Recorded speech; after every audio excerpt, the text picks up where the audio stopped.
দর্শক, সীমান্ত পরিস্থিতির খবরাখবর জানাতে যুক্ত হচ্ছেন আমাদের সহকর্মীরা। শুরুতেই আমরা চলে যাব চাঁপাইনবাবগঞ্জে। সেখানে আছেন সহকর্মী আনোয়ার হোসেন।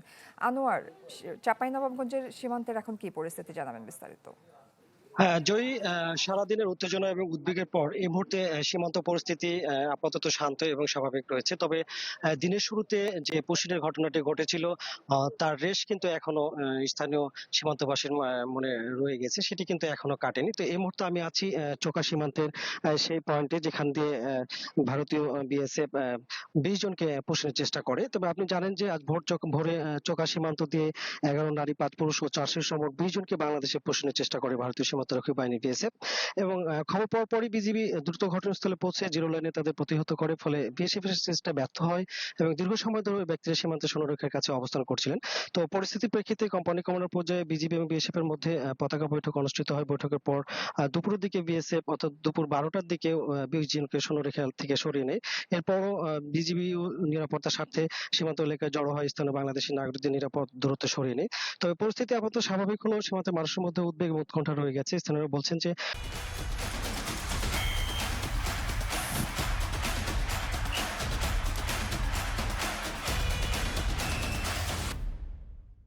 বারবার একই ধরনের ঘটনা পুনরাবৃত্তি সীমান্তবাসীদের মধ্যে অনিশ্চয়তা তৈরি করছে।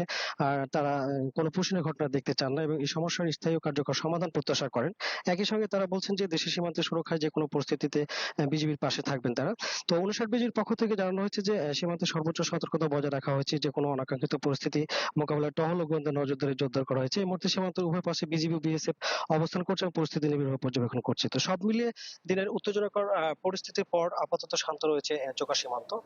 তবে নতুন করে কোনো অনাকাঙ্ক্ষিত ঘটনা যাতে না ঘটে তার জন্য বিজিবি সতর্ক অবস্থানে রয়েছে এবং টহল জোরদার এবং গোয়েন্দা নজরদারি বাড়িয়েছে। তো এই ছিল আমার কাছে চোকা সীমান্তের সব শেষ। আনোয়ার হোসেন, ধন্যবাদ আপনাকে। চাঁপাইনবাবগঞ্জ সীমান্তের খবরাখবর জানছিলাম। দর্শক, আমাদের সাথে যুক্ত হয়েছেন আমিনা বিলকিস ময়না সাতক্ষীরা থেকে। সাতক্ষীরা সীমান্তের খবরাখবর জানাবেন ময়না। জয়ী, আমি দাঁড়িয়ে আছি দেবহাটা উপজেলার সীমান্ত নদী ইছামতির পাড়ে। নদীর ওপারে হচ্ছে ভারতের উত্তর 24 পরগনা। আসলে একটা সময় শোনা যেত যে বা দেখা গিয়েছে যে পুশিনের ঘটনা, এই ঘটনাকে এখানকার যে দায়িত্ব ব্যাটালিয়ন 17 বিজিবি তারা কিন্তু কঠোর হস্তে দমন করে এসেছে এবং এখনো কঠোর হস্তে দমন করছে। ঈগলের দৃষ্টি দিয়ে কিন্তু তারা কঠোরভাবে দমন করে যাচ্ছে যাতে পুশিনের ঘটনা না ঘটে, সেজন্য টহল বাড়িয়েছে, জনবল বাড়িয়েছে এবং সীমান্তবর্তী যে এলাকার মানুষেরা তাদের সাথে কথা বলেছি, তারা কিন্তু বলছে যে আসলে বিজিবি এমন ভাবে এখানে টহল বাড়িয়েছে এবং চৌকস দল কাজ করে যাচ্ছে। তাদের সাথে এই সীমান্তের মানুষগুলো মিলে তারাও কিন্তু দৃষ্টি রাখছে যে কোনো ধরনের পুশিনের ঘটনা যেন না ঘটে। তারা একটা সময় আতঙ্কিত ছিল, কিন্তু বিজিবি তাদেরকে আতঙ্কমুক্ত করেছে এবং তারা এখন বিজিবির সাথে কাঁধে কাঁধ মিলিয়ে কাজ করে যাচ্ছে। কোনো কোনো সীমান্ত আছে যে মাসে একবার করে মিটিংও করে সীমান্ত এলাকার মানুষদের সাথে, তাদেরকে সচেতন করার জন্য, তাদেরকে দৃষ্টি রাখার জন্য।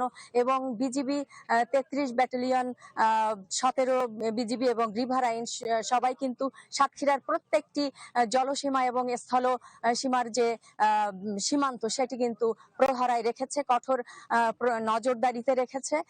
এই ছিল সাতক্ষীরা সীমান্ত পরিস্থিতি সর্বশেষ। জয়ী। আমিনা বিলকিস ময়না, ধন্যবাদ আপনাকে।